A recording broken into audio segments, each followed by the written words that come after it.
2006 সালের 28 অক্টোবর লগি বইটার তাণ্ডব দিয়ে মানুষ খুন করে আওয়ামী লীগ জানান দিয়েছিল তারা ভবিষ্যতে ক্ষমতায় গেলে এরকমই মানুষ খুন করবে। সেই দিন বাংলাদেশ পথ হারিয়েছিল, দীর্ঘ 17.5 বছর রাজপথে উঠতে পারেনি। অবশেষে আল্লাহ তাআলার একান্ত মেহেরবানিতে 5 আগস্ট বাংলাদেশ আবার তার পথ ফিরে পেয়েছে। কিন্তু এই দীর্ঘ পথ পরিক্রমায় অসংখ্য বনি আদমকে রক্ত দিতে হয়েছে, জীবন দিতে হয়েছে।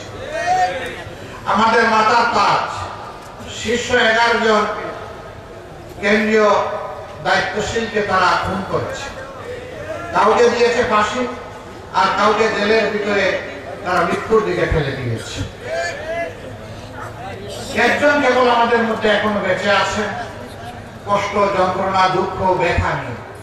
তিনি হচ্ছেন আমাদের প্রিয় সম্মানিত ভাই, তৎকালীন ভারপ্রাপ্ত সেক্রেটারি জেনারেল জনাব এটিএম আজহারুল ইসলাম। আমাদের বিশ্বাস ছিল আল্লাহ তার এই বান্দাকে বাঁচিয়ে রেখেছেন বাংলাদেশকে ভালো কিছু দেখানোর জন্য, নতুন কিছু দেখানোর জন্য। আমরা সেই নতুন এবং ভালো কিছু দেখার প্রস্তুতি নিয়েছি এবং আদালতের ন্যূনতম বিচার পেলে তিনি নির্দোষ প্রমাণিত হয়ে আপনাদের বুকে ফিরে আসবেন ইনশাআল্লাহ। আমরা আশা করছি অতি তাড়াতাড়ি তিনি ফিরে আসবেন। মহান রবের দরবারে দোয়া করে আল্লাহ তাকে তাইয়িব হায়াত দান করুন। আল্লাহ রাব্বুল আলামিন তাকে সুস্থতার সাথে রাখুন। একটি নাজুস নতুন সুস্থ মানুষ, আজকে তিনি শুকনো হয়ে 3 ভাগের 1 ভাগ হয়ে গিয়েছে। তার উপর এতটাই মানসিক এবং শারীরিক জুলুম করা হয়েছে। 2 মাস 10 দিন একই জেলে ছিলাম, কিন্তু জেলে থাকা অবস্থায় তার মুখখানি আমাকে দেখতে দেওয়া হয়নি। তার সাথে পাষাণ নির্দয় আচরণ করা হচ্ছে। এখন হয়তো বা কিছুটা সেই পাষাণ নির্দয় আচরণ বন্ধ থেকেছে, কিন্তু তারপরেও তিনি জেলের অন্ধকার মুখোশে আছেন। আপনারা দোয়া করুন অতি সত্বর আল্লাহ যেন আমাদের বুকে তাকে ফিরিয়ে দেন। প্রিয় সম্মানিত ভাইরা, এইভাবে আমাদের শহীদ নেতৃবৃন্দের রক্ত, অসংখ্য সহকর্মীর রক্ত, এদেশের বিরোধী দলের মজলুম কর্মীদের রক্ত, নেতাদের রক্ত, সাধারণ মানুষের রক্ত, আর 18 কোটি মজলুম দেশবাসীর চোখের পানিতে শেষ পর্যন্ত মনে হয় আল্লাহ কবুল করেছে।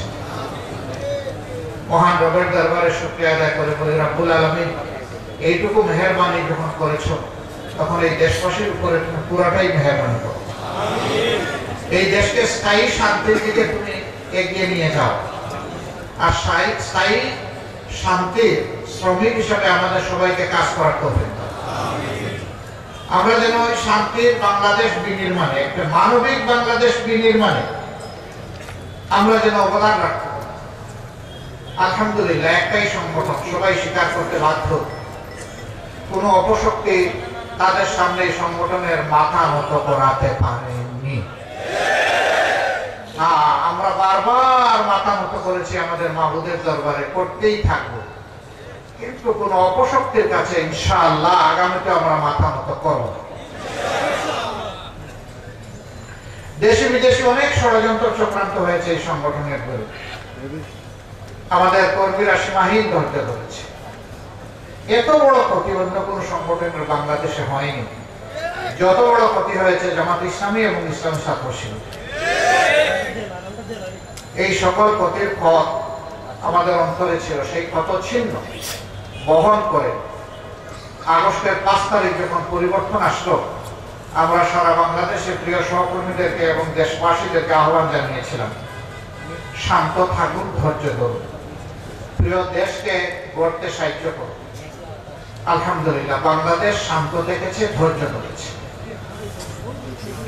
আওয়ামী লীগের সাধারণ সম্পাদক তৎকালীন মন্ত্রী ওবায়দুল কাদের সাহেব বলেছিলেন, একবার নয় বারবার, তার দলীয় কর্মীদেরকে ভয় দেখে আরো পাষাণ হওয়ার জন্য উস্কানি দিতে গিয়ে বলেছিলেন, তোমরা যদি ক্ষমতা থেকে চলে যাও তাহলে ক্ষমতা হারানোর 2 দিনের মাথায় তোমাদের 5 লক্ষ লোককে ওরা খুন করবে।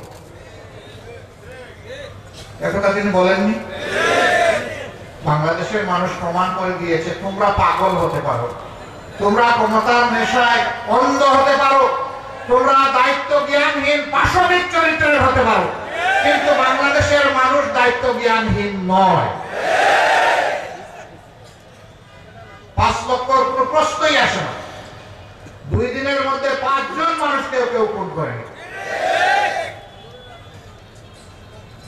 জনগণের এই ধৈর্য, মানুষের প্রতি এই দায়বোধ, দেশের প্রতি এই ভালোবাসা একটা মহলের এখন সহ্য হচ্ছে না। তারা চেয়েছিল রক্তের পদ্মা, গঙ্গা, যমুনা, সুরমা বয়ে যা, তাহলে তাদের রাজনীতি আবার জমে উঠবে দেশে বিদেশে।